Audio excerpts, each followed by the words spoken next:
Movie के शुरुआत में हम देखते हैं कि सबीना नाम की एक लड़की को जबरदस्ती एक हॉस्पिटल में लाया जाता है। दरअसल इसे एक मानसिक बीमारी है जिसमें वो अपने इमोशंस कंट्रोल नहीं कर पाती। उसे गुस्सा आना, हंसना, रोना, घबराना सब कुछ एक साथ हो जाता है। इसीलिए उसको इस हॉस्पिटल में लाया गया है और उसका इलाज यहाँ पर डॉक्टर कार्ल जुंग करेंगे।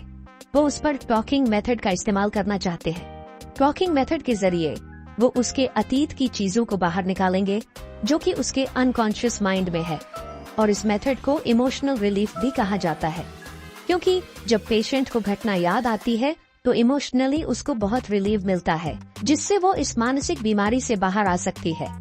दरअसल ये पूरी की पूरी थ्योरी सिगमंड फ्रॉइड की है, लेकिन ये सिर्फ एक थ्योरी थी। इसीलिए दुनिया का कोई भी डॉक्टर इस मेथड को अपने पेशेंट्स के ऊपर इस्तेमाल नहीं करता, बल्कि सभी डॉक्टर अपने पेशेंट्स के ऊपर शॉक थेरेपी का इस्तेमाल करते हैं। लेकिन डॉक्टर कार्ल ये मेथड सबीना के ऊपर इस्तेमाल करना शुरू करते हैं और उसके सेशन के दौरान वो उसके पीछे बैठते हैं ताकि वो अपनी अतीत की गहराइयों में जाए तो वो उनकी वजह से डिस्ट्रैक्ट ना हो।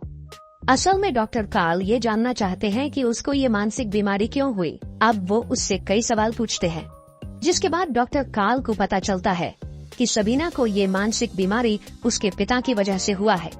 दरअसल सबीना जब मात्र 5 साल की थी तब उसकी जरा सी गलती के लिए उसके पिता उसको कपड़े उतारकर बहुत बुरी तरह से पीटते थे, जिसकी वजह से उसको काफी गुस्सा और रोना आया था। लेकिन ऐसा कई बार करने के बाद उसका सबकॉन्शियस माइंड इस तरह की सजा से एक्साइट होता था और उसको खुशी मिलती थी। इसीलिए बहुत छोटी उम्र से ही वो फिजिकल इंटीमेसी की ओर बढ़ने लगी। फिर जैसे जैसे वो बड़ी होती गई उसके पिता उसको सजा देते गए, जिसकी वजह से उसके दिमाग पर बहुत गहरा असर पड़ा और उसको ये मानसिक बीमारी हो गई। अब डॉक्टर कार्ल के इस ट्रीटमेंट से वो धीरे धीरे ठीक होने लगती है और वो पहले से काफी बेहतर हो जाती है और साथ ही वो बहुत ज्यादा पढ़ी लिखी भी होती है।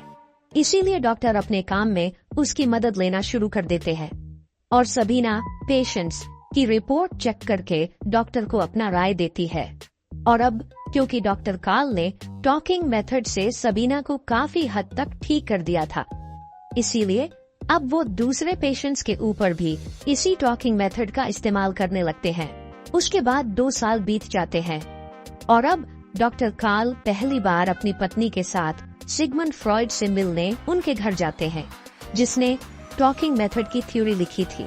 फिर वो दोनों काफी घंटों तक एक दूसरे से बात करते हैं और काफी घंटों की डीप डिस्कशन के बाद डॉक्टर कार्ल को पता चलता है कि डॉक्टर सिगमंड फ्रॉइड के विचार उनसे पूरी तरह से अलग है। वो दूसरों की बात मानने के लिए बिल्कुल भी तैयार नहीं है, बल्कि वो दूसरों को अपनी बातों से प्रभावित करने की कोशिश करते हैं। इसके बाद हम देखते हैं कि सबीना बार बार डॉक्टर कार्ल से मिलती है।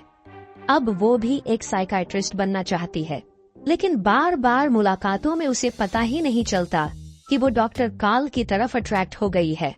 फिर वो अपने दिमाग में बहुत सारी फैंटेसीज डॉक्टर कार्ल के साथ इमेजिन करती है। दरअसल उसका किसी के भी साथ रिलेशन नहीं था और उसके दिमाग में जो फैंटेसीज थी वो कार्ल के साथ पूरा करना चाहती थी। इसीलिए वो दोनों जब बैठकर बात कर रहे थे तभी सबीना कार्ल को किस कर देती है, लेकिन डॉक्टर कार्ल कोई भी रिस्पांस नहीं देते क्योंकि वो अपनी पत्नी को धोखा नहीं देना चाहते थे। उसके बाद एक दिन डॉक्टर सिगमंड फ्रॉइड एक पेशेंट को डॉक्टर कार्ल के पास भेजते हैं, जो खुद एक डॉक्टर है, जिनका नाम ग्रोस होता है, लेकिन यह भी फिजिकल इंटीमेसी के आदी है। और अब जब वो दोनों एक दूसरे से बात कर रहे थे तो डॉक्टर ग्रोस उन्हें बताते हैं कि जब भी वो किसी पेशेंट का ट्रीटमेंट करते हैं तो उनकी हर एक डिमांड को पूरा कर देते हैं, भले ही वे पेशेंट की फिजिकल नीड क्यों ना हो, क्योंकि ऐसा करने से पेशेंट उनके साथ फ्री हो जाते हैं, जिससे उसका ट्रीटमेंट करने में आसानी होती है। तब कार्ल डॉक्टर ग्रोस को सबीना की इच्छाओं के बारे में बताते हैं, जिस पर वो कहते हैं कि तुम्हें उसकी इच्छाओं को पूरा करना चाहिए।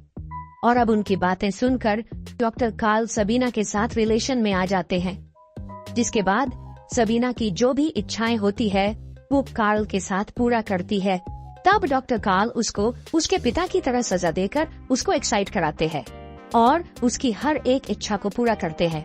उसके बाद डॉक्टर कार्ल सिगमंड फ्रॉइड के पास जाते हैं और उनसे सबीना के केस को डिस्कस करते हैं, जिस पर सिगमंड फ्रॉइड कहते हैं कि ये काम वासना है जिसको पूरा करने के लिए वो किसी भी हद तक जा सकती है। पर डॉक्टर कार्ल सबीना के साथ अफेयर करने वाली बात उनको नहीं बताते और अब वो बहुत सारे अलग सेक्टर्स पर काम करना चाहते थे, लेकिन डॉक्टर सिगमंड फ्रॉइड उनको मना कर देते हैं, जो बात डॉक्टर कार्ल को अच्छी नहीं लगती। फिर इसी तरह काफी समय बीत जाता है और एक दिन doctor Sigmund Freud doctor Carl से कहते हैं कि क्या तुम्हारे और तुम्हारी पेशेंट के बीच अफेयर चल रहा है, जिस पर कार्ल साफ साफ मना कर देते हैं। दरअसल वो नहीं चाहते थे कि उनके अफेयर के बारे में किसी को पता चले। तब डॉक्टर सिगमंड फ्रॉइड कहते हैं कि कोई अनजान लड़की ने मुझे लेटर भेजा था कि उसका तुम्हारे साथ अफेयर चल रहा है, जिसे सुनने के बाद डॉक्टर कार्ल सबीना के पास जाते हैं और उससे ब्रेकअप कर लेते हैं, जिसके बाद एक बार फिर से सबीना मेंटली वीक होना शुरू हो जाती है और उसे अपनी मेडिकल की पढ़ाई पूरी करने के लिए किसी की मदद चाहिए थी। इसीलिए वो डॉक्टर सिगमंड फ्रॉइड को एक लेटर लिखती है, जिसमें वो अपनी और कार्ल के अफेयर के बारे में भी लिखती है, जिसके बाद सिगमंड फ्रॉइड कार्ल से दोबारा कंफर्म करते हैं। तब डॉक्टर कार्ल दोबारा से उनको मना कर देते हैं। उसके बाद सिगमंड फ्रॉइड सबीना को एक लेटर लिखते हैं और उसे अपना अपॉइंटमेंट नहीं देते, जिसे देखने के बाद सबीना को काफी बुरा लगता है। फिर वो डॉक्टर कार्ल से मिलने जाती है और उन्हें कहती है कि तुम्हें हमारे बारे में सिगमंड फ्रॉइड को बताना होगा, क्योंकि मुझे अपनी पढ़ाई में उनकी मदद चाहिए। अगर मैं चाहती तो तुम्हें बदनाम कर सकती थी, लेकिन मैंने ऐसा नहीं किया। दरअसल सबीना इनडायरेक्टली कार्ल को धमकी दे रही थी। तब ये सुनकर डॉक्टर कार्ल को उसकी बात माननी पड़ती है और वो सिगमंड फ्रॉइड के लिए एक लेटर लिखते हैं, जिसमें वो सब कुछ सच बता देते हैं, जिसे जानने के बाद सिगमंड फ्रॉइड सबीना को अपॉइंटमेंट दे देते हैं। अब इस लेटर की बात कार्ल की पत्नी को भी पता चल जाता है। फिर इसी तरह कुछ और साल गुजर जाते हैं और एक दिन सिगमंड फ्रॉइड और कार्ल अपनी टीम को लेकर अमेरिका जाते हैं, ताकि दुनिया को इस साइको एनालिसिस के बारे में बताया जा सके।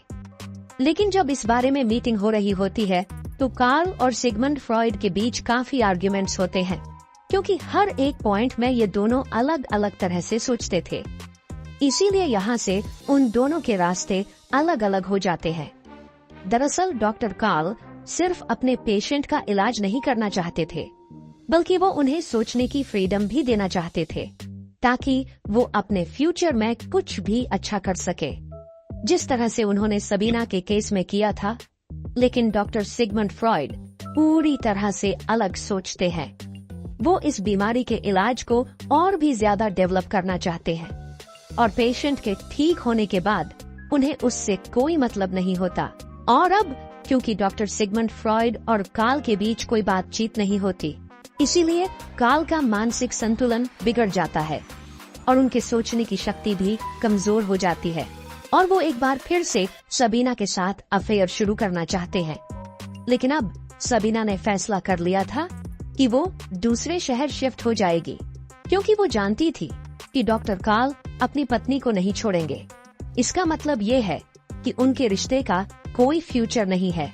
फिर दूसरे शहर में शिफ्ट होकर वो एक दूसरे रशियन डॉक्टर से शादी कर लेती है और एक साल बाद जब वो प्रेग्नेंट होती है तो वो डॉक्टर कार्ल और उसकी पत्नी से मिलने आती है और कार्ल की पत्नी को उन दोनों के अफेयर के बारे में पता था। इसीलिए वो सबीना को कहती है कि तुम कार्ल को समझाओ ताकि वो अपने डिप्रेशन से बाहर आ सके। दरअसल अब वो मानसिक तौर से काफी कमजोर हो चुके हैं।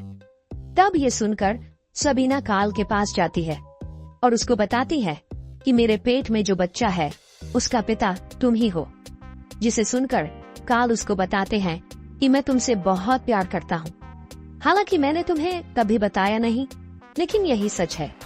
तब रोते हुए सबीना वहाँ से चली जाती है और उस दिन के बाद से वो कभी भी कार्ल से मिल नहीं पाई, क्योंकि वर्ल्ड वॉर के दौरान सबीना और उसकी दोनों बेटियों को नाजी सैनिकों ने जान से मार दिया था। और कार्ल ने खुद को किसी तरह संभाल लिया था। और इसी के साथ ये मूवी यहीं पर खत्म हो जाती है।